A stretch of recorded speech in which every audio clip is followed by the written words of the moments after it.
Today, I want to share something very interesting. Do you know that our children are doing a lot better than us adults in one area of life, which is creativity?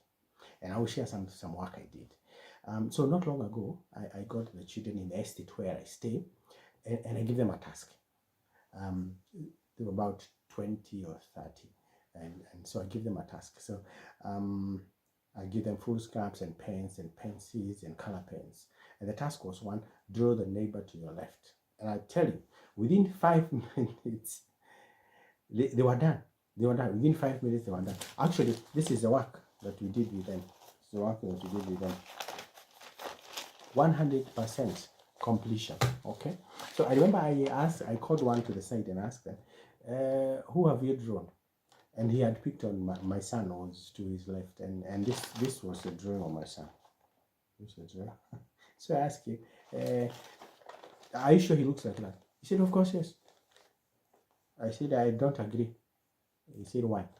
I said, I don't agree because I live with him, so I know how he looks like. So he said, no, that's how he looks like when he's angry. I was like, are you sure? Exactly. And then he said, no, wait, this is how he looks. He will look when he gets old. And for me, this was perplexing because the young man was ready to defend his creativity, even when some of us were disapproving. And so 100% completion rate on the creativity task that I gave to the young children. So I remember I decided to repeat this exercise with another class. So during one of the lectures at one of the universities where I was teaching entrepreneurship, I asked the student, please, I want us to do an exercise for 5 minutes. So I told them, this is what I want you to do. As part of our creativity class and innovation, draw the neighbor to your left. And they looked at me as if they didn't understand. So I repeated, I just want you to draw your neighbor to your left. Within 5 minutes, very few students had actually attempted. And so I encouraged them a little bit. But within about 7 minutes, I gave up. And by the time I was giving up, only about 10 students out of the 70 students had actually attempted. And so I asked one of them, why?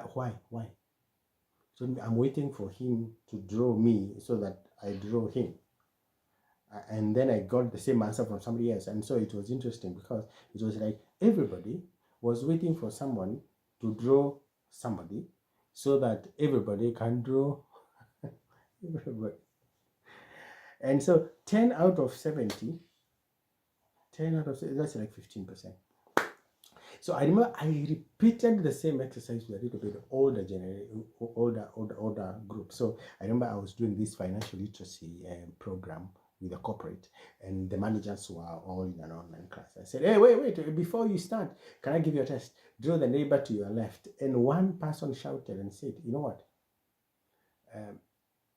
Why don't you tell us? They call me Molly. So Molly, why don't you tell us to draw ourselves first before you tell us to draw anybody else? And that was the end of it. They laughed and nobody really attempted. And so the completion rate was actually 0%. So note this. We started with the young children, which was 100%, and then we came to around 15% and 0%. So my question is, what happened? Why is it that as we grow older, we lose our capacity to express ourselves? It's like we feel we need to be approved.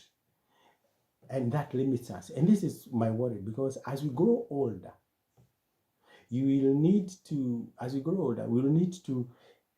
let's say, start businesses. Let's say whether it's now or even in retirement, you're required to do something you have never done, and there will be a risk of failure. And we need to start getting comfortable with these things. And so my challenge to us, especially the older generation, is that we have to learn to start getting uncomfortable. We have to learn that it's okay not to be okay. We have to learn to try new things. And one of